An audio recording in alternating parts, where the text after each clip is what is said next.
Bonjour à toutes et à tous. Alors, on poursuit notre apprentissage du théorème de Millman au travers de différentes applications. Donc ici, une application simple qui fait intervenir trois branches avec pour chacune des branches des sources de tension différentes, V1, V2, V3, et une même résistance série R pour chacune des branches.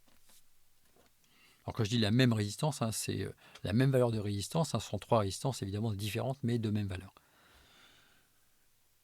Donc, première question, il s'agit d'utiliser le théorème de Millman pour déterminer V en fonction des différentes sources.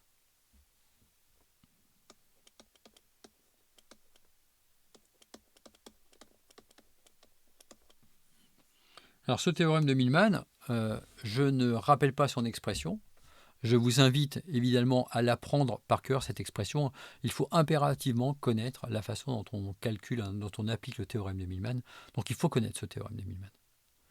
Donc là, vous pouvez mettre en pause, prendre un petit peu de temps pour rechercher la solution par vous-même et ensuite venir à la correction simplement pour vérifier que vous avez trouvé le bon résultat. Alors donc pour appliquer Millman, eh bien Millman ici, il s'agit de l'appliquer sur ce nœud-là. C'est ici que le potentiel V se situe. On va donc identifier les différentes branches qui arrivent sur ce nœud. Sur ce nœud, on voit très clairement apparaître trois branches.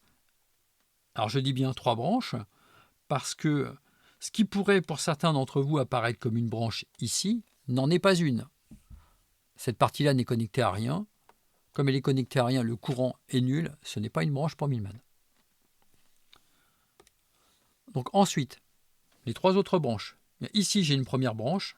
Et de l'autre côté, le potentiel, c'est le potentiel qui est lié à la source V1 qui apparaît donc ici. Donc ici, puisqu'on est parti de la masse, le potentiel sur cette partie supérieure, c'est V1. Tout le long du fil, on a donc V1. Et donc V1 à cet endroit-là.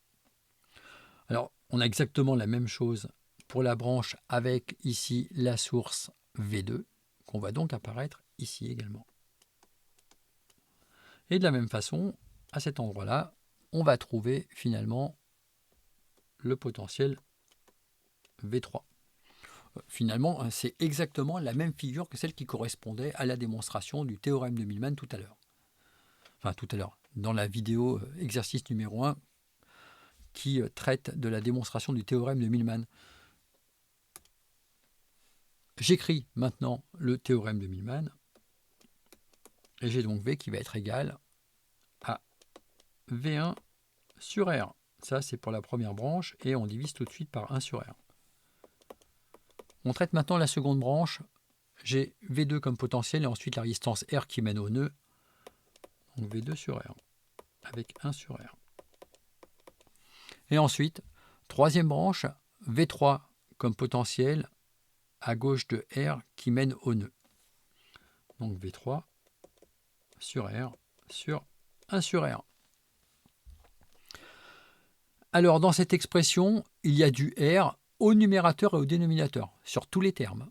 Ça veut dire qu'on peut le factoriser. Accessoirement, ça veut surtout dire que si je multiplie par R là-haut et que je multiplie par R en bas, quand je multiplie par R sur R, ça revient finalement à multiplier par 1, ça ne change rien à l'expression. La seule différence, c'est que ce R, je peux maintenant le distribuer ici, le distribuer là-bas. Pareil au dénominateur. On va donc, et là je le détaille, c'est pour ceux qui ont de grosses difficultés sur les calculs, et je sais qu'il y en a. Je vais donc avoir du V1 R sur R, plus du V2 R sur R, plus du V3 R sur R, sur, pareil, on distribue R sur R, plus R sur R, plus R sur R. Bon, je le développe dans cet exercice-là. Il est clair qu'à l'avenir, je ne développerai plus ce genre de calcul. Il faut impérativement être capable de voir que les simplifications s'opèrent. R sur R, ça simplifie. Il reste 1. Et c'est pareil partout. Hop. Donc au numérateur, je me retrouve avec du V1, plus V2, plus V3. Au dénominateur, je vais donc avoir 1, plus 1, plus 1.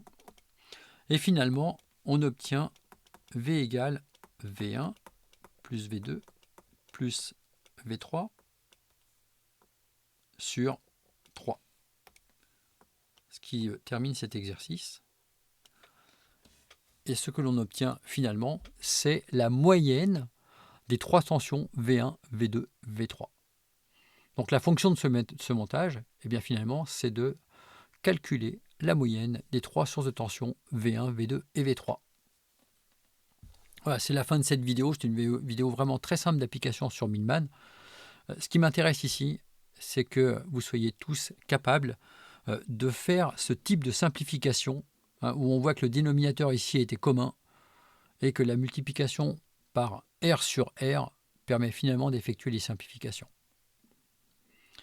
Si vous avez apprécié cette vidéo, je vous rappelle que c'est toujours appréciable que vous le dites en ajoutant un petit pouce bleu. Et puis, si vous avez des commentaires, des suggestions d'exercices, n'hésitez pas à les faire. Et puis, à bientôt pour d'autres vidéos.